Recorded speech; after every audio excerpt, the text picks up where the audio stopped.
안녕하세요 여러분, 김다람입니다. 오늘은 한 달의 첫 시작인 만큼 재미가 조금 없더라도 일면 기사를 가지고 왔어요. 그럼 어서 빨리 볼까요? 오늘은 11월 1일 화요일입니다.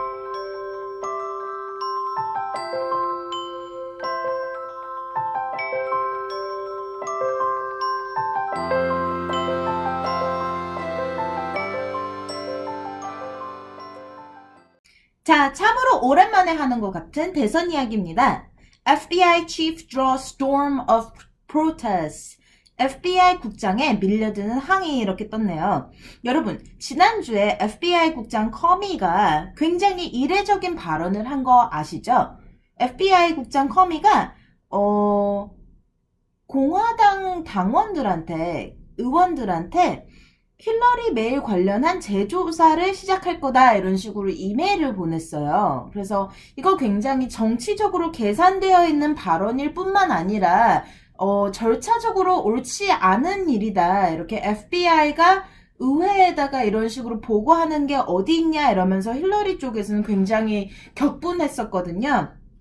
근데 이 일에 관해서 이제 밀려드는 항의가 계속되고 있다 이런 이야기죠. 볼게요. All sides demand details of email probe. 자, 공화당이건 민주당이건 상관없이 모두들 다 이메일 조사 관련 세부 사항을 공개하라 이렇게 요구를 하고 있다 이렇게 떴고요.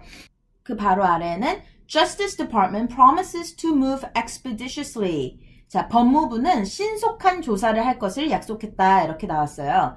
그리고 아직까지는 이 사건과 관련해서 트럼프는 겁 봐라 내 말이 맞지 뭔가 캥기는 게 또 있지 막 이런 식으로 계속 몰아가고 있고 힐러리는 지난번에도 말했듯이 FBI가 발표했듯이 우리는 캥기는 거 없다 까라면 다 까라 지금 당장 얼른 빨리 세부적인 거 다 공개해라 이런 식으로 비난을 하고 있죠. 근데 사실은 현실적으로 이게 막 지금 당장 이메일을 다 공개하거나 이럴 수는 없는 상황이에요. 특히 대선이 일주일밖에 남지 않았는데 일주일 안에 이 조사가 다 이루어질 수도 없을 뿐더러 이번에 이렇게 새로 열람하게 된 이메일들 중에서 어떤 건 공개해도 되고 어떤 건 대중한테 공개하면 안 되는 1급 비밀인지 이런 것도 고려를 해야 되기 때문에 그렇죠. FBI 국장이 조금 실수를 한 건 맞는 것 같아요. 이런 거를 공개적으로 이야기를 빵 터트리긴 했는데 그 뒷수습이 안 되고 있는 상황입니다.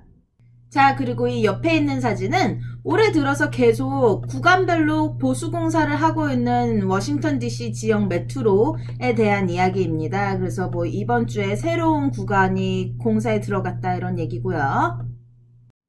자, 그럼 두 번째 기사를 봅시다. Clinton's resilience with black voters is put to test. 클린턴 흑인 유권자들 지지율 회복 여부 시험대에 오르다 이렇게 보면 될 것 같아요. 얼마 전에도 우리 어린 흑인 운동권 유권자들 사이에서는 굳이 힐러리를 뽑아야 할 필요성을 못 느낀다. 오히려 힐러리를 괘씸하게 여기는 친구들도 많다. 이런 얘기 전해드렸잖아요. 그래서 이 흑인 유권자들의 지지율을 얼마나 회복할 수 있을지 이런 이야기를 하고 있어요. 이미 지금 미국에서 조기 투표 혹은 뭐 부재자 투표가 진행이 되고 있는 주들이 꽤 있잖아요. 근데 2012년에 비해서는 그 조기 투표자들 중에 흑인 투표율이 굉장히 많이 줄었다 이런 이야기를 전하는 기사입니다. 자, 그리고 다음 기사는 IS와의 전쟁 이야기입니다.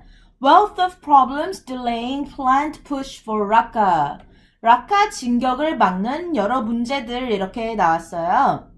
자, 라카는 시리아에 있는 IS가 자칭 칼리프국의 수도다라고 부르는 도시예요. 근데 이 라카를 원래는 지금 한창 진행되고 있는 이라크의 모술 탈환 작전하고 같이 이렇게 동시에 라카도 압박을 하려는 계획이었대요. 근데 문제는 이 라카를 향해서 진격을 하려면 시리아 군들이 훨씬 더 많이 필요하고 그렇기 때문에 그 사람들을 계속 훈련을 해야 하는 그런 문제가 있고 한편으로는 시리아의 쿠르드족 병들과 터키 군들 사이에 마찰이 굉장히 많아서 사실 이 두 그룹이 협력을 하기는 굉장히 힘든 상황이라고 합니다. 엎친 데 덮친 격이죠.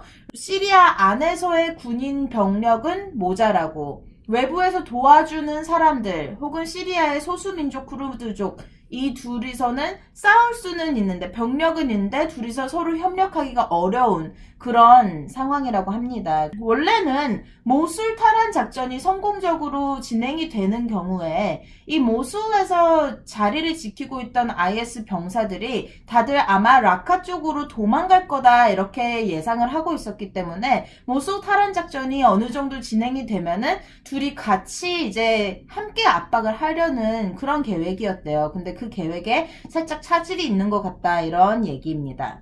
자, 그리고 오늘의 마지막 기사는 건강과 관련된 기사네요. For insulin users, price of wellness can be high. 자, 인슐린 투여자에게는 너무 높은 건강의 가격 이런 식으로 떴어요. 자, 인슐린은 당뇨병이 있는 사람이라면은 꼭 투여를 해야 하는 약이잖아요. 근데 이 약이 원래 97년에 주사액 하나에 17달러였는데 요즘엔 하나에 138달러 혹은 21달러였던 게 요즘엔 255달러 이런 식으로 가격이 엄청나게 급등을 했대요. 그래서 특히 보험이 잘 안 되는 사람들 혹은 그냥 돈이 잘 없는 사람들 이런 사람들은 당뇨병에 걸리면 너무나도 이제 삶을 계속 이어나가기가 힘들다는 이런 기사입니다. 그래서 원래는 이런 의약품에는 특허가 있지만 그 특허에도 유효기간이 정해져 있잖아요. 근데 인슐린 같은 경우에는 원래 이 처음에 받았던 특허 유효기간은 75년 전에 끝났대요. 근데 문제는 이제 이 의약회사들이 특허가 끝난 약은 이제 더 이상 만들지 않고 새로 이제 신약 개발을 하거나 그 특허 옛날에 있었던 특허를 업데이트 해가지고 새로운 특허를 받아내는 거죠. 그래서 계속 의약 마켓 안에서의 자기 지위를 계속 지키기 위해서 특허를 계속 받아가고 있고 그 특허를 계속 받음에 따라서 가격도 계속 올라가고 있다 이런 얘기네요. 자, 그럼 오늘의 In the News 봅시다. No place to breathe. 숨 쉴 공간이 없어요. 이렇게 떴어요. A global study found that 1 in 7 children live with toxic air, resulting in 500,000 dying each year. 전 세계 어린이들이 7명에 1명꼴로 독성 대기 속에 생활을 하고 그 때문에 매년 50만 명이 죽는다는 연구가 공개됐다고 합니다.